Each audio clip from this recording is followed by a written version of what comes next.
আসসালামু আলাইকুম, welcome back to Mehriz mom kitchen. কেমন আছেন সবাই? আশা করি ভালো আছেন। আল্লাহর অশেষ সহমতে আমিও ভালো আছি। বন্ধুরা, ফিরে এলাম নতুন আরও একটি রেসিপি নিয়ে। আজ আপনাদের তৈরি করে দেখাবো আমরা টক ঝাল মিষ্টি প্লাস্টিক চাটনি। তেল দেওয়ার ঝামেলা ছাড়াই এই আচারটা তৈরি করা যায়, খেতে কিন্তু খুবই সুস্বাদু হয়। তো বন্ধুরা, না টেনে পুরো ভিডিও জুড়ে সাথে থেকে আমরা প্লাস্টিক চাটনি রেসিপিটা দেখে নেওয়ার অনুরোধ রইল। চলুন মূল প্রিপারেশনে যাওয়া যাক। এখানে আমি 1 কেজি কাঁচা আমড়া নিয়েছি। দেখুন, আমড়াগুলো আগে থেকে খুব ভালোভাবে ধুয়ে পরিষ্কার করে নিয়েছি। এখন আমড়াগুলো খোসা ছাড়িয়ে নেব।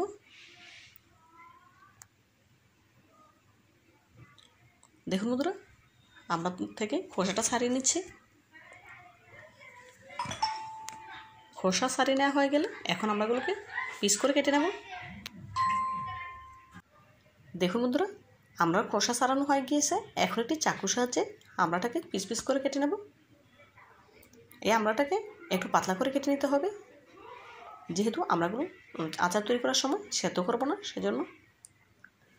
তো বন্ধুরা, ভিডিওর এই পর্যায়ে আপনাদের কাছে ছোট্ট একটি রিকোয়েস্ট রইল, যারা এখনও পর্যন্ত আমার ভিডিওটি দেখছেন একটি লাইক দিতে ভুলে গিয়েছেন, প্লিজ একটি লাইক দিয়ে ভিডিওটি কন্টিনিউ করবেন। আর যে সকল বন্ধুরা আমার চ্যানেলে নতুন ভিজিট করেছেন, চাইলে চ্যানেলটি সাবস্ক্রাইব করে পাশে থাকা অল নোটিফিকেশনে ক্লিক করে দিতে পারেন। এতে করে যখনই কোনো নতুন ভিডিও আপলোড করবো সবার আগে আপনার কাছে পৌঁছে যাবে। অলরেডি যারা এই কাজটি করে নিয়েছেন আপনাদেরকে জানাই অসংখ্য ধন্যবাদ। দেখুন বন্ধুরা, সম্পূর্ণ আমড়াটা কেটে নিয়েছি, দেখেই বুঝতে পারছেন।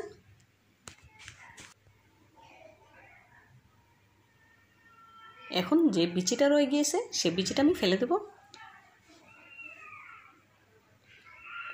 এখন একই প্রসেসে সবগুলো আমরা খোসা ছাড়িয়ে এভাবে করে কেটে নেব। দেখুন বন্ধুরা, এক এক করে সবগুলো আমরা কেটে নিয়েছি। এ পর্যায়ে সাথে অ্যাড করে দিচ্ছি মেজারমেন্ট কাপের 1 কাপ চিনি। এখানে আমি কোনো পানি অ্যাড করব না। এখন আমড়ার সাথে চিনিটা খুব ভালোভাবে নেড়ে মিশিয়ে নেব। এই মেশানোর কারণে আমড়া থেকে অনেকটা পানি ছাড়বে।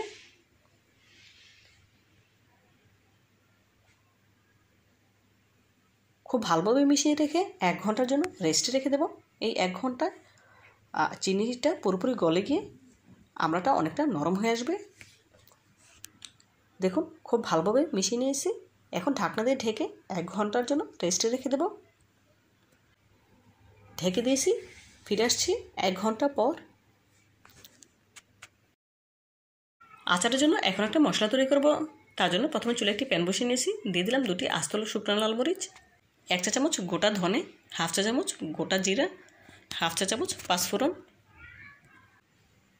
গ্যাসের ফ্লেম লো হিটে রেখে অনবরত নেড়েচেড়ে মশলাগুলো ভেজে নিতে হবে। নাড়া বন্ধ করা যাবে না, এতে করে মশলাটা পুড়ে যেতে পারে। সেজন্য অনবরত নেড়েচেড়ে মশলাটা ভেজে নিতে হবে। বেশি ভাজা যাবে না, এতে করে মশলাটা পুড়ে যেতে পারে। সেজন্য কিছুটা ভাজা হলে আমি প্যান থেকে তুলে নেব।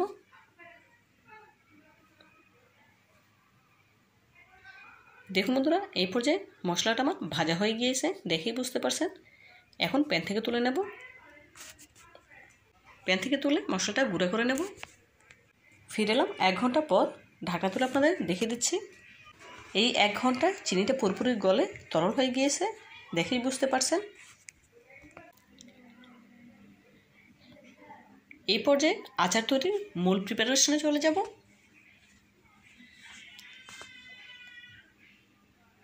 আমড়ার আচার তৈরি করার জন্য প্রথমে চুলে একটি প্যান বসিয়ে নিয়েছি। এখন এই প্যানে দিয়ে দেব আগে থেকে মিশিয়ে রাখা আমড়া আর চিনির মিশ্রণটি। সম্পূর্ণ মিশ্রণ ঢেলে দিয়েছি। এখন স্প্যাচুলার সাহায্যে একটু নেড়ে ছেড়ে নেব। নেড়ে নেওয়া হয়ে গেলে এখন একটি ঢাকনা দিয়ে ঢেকে অপেক্ষা করব পুরোপুরি বলক ওঠা পর্যন্ত।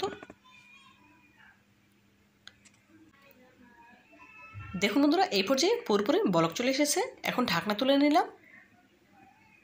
এ পর্যায়ে সাথে অ্যাড করব 1/2 চা চামচ লাল মরিচের গুঁড়া, 1/2 চা চামচ হলুদ গুঁড়া, দিয়েছি পরিমাণ মতো লবণ। এখন নেড়েচেড়ে মিশিয়ে নিচ্ছি।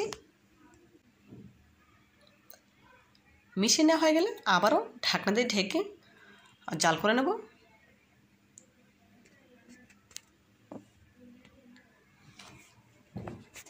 ঢাকনা দিয়ে ঢেকে দিলাম। এই পর্যায়ে ঢাকনা তুলে আমড়াগুলো একটু নেড়ে ছেড়ে দেবো, যাতে করে সবগুলো আমরা সমানভাবে সেদ্ধ হয়।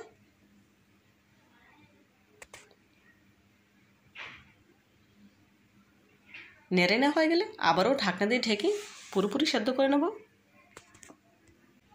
দেখুন বন্ধুরা, এই পর্যায়ে আমড়াগুলো পুরোপুরি সেদ্ধ হয়ে গিয়েছে। এখন আপনাদের ঢাকনা তুলে দেখিয়ে দিচ্ছি। দেখুন আমড়ার কালারটা কিন্তু অনেকটাই চেঞ্জ হয়ে এসেছে, দেখেই বুঝতে পারছেন। এখন একটু নেড়ে চেড়ে দেব। দেখুন আমড়া থেকে পানিটা কিন্তু অনেকটাই শুকিয়ে এসেছে, সামান্য একটু ভেজা ভেজা আছে। এই অবস্থায় যে মশলাটা আমি আগে থেকে ভেজে গুঁড়ো করে রেখেছিলাম সে মশলাটা দিয়ে দিলাম। এই পর্যায়ে নেড়ে চেড়ে খুব ভালোভাবে মিশিয়ে নেব।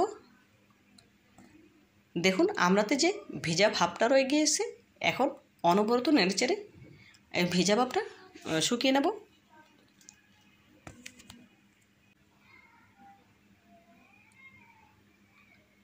দেখুন বন্ধুরা, এই পর্যায়ে আমড়ার ভেজা ভাবটা কিন্তু চলে গিয়েছে, দেখেই বুঝতে পারছেন।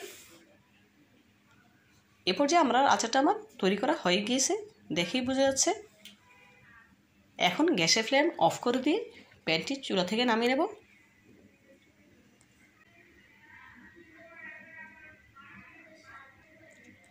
চুলা থেকে নামিয়ে এখন একটি সার্ভিং প্লেটে সার্ভ করে আপনাদের দেখাচ্ছি। দেখুন সার্ভিং প্লেটে সার্ভ করে দিচ্ছি।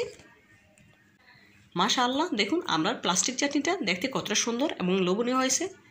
আপনারা একবার হলো এই আমড়ার সিজনে এভাবে আমড়ার প্লাস্টিক চাটনি তৈরি করে খেয়ে দেখবেন, খুবই ভালো লাগবে ইনশাআল্লাহ। আর ভিডিওটি ভালো লেগে থাকলে লাইক, কমেন্ট এবং বেশি বেশি শেয়ার করবেন। আজকের মতো বিদায় নিচ্ছি, দেখা হবে নতুন কোনো রেসিপিতে নতুন কোনো দিনে। ভালো থাকবে সবাই, আল্লাহ হাফেজ।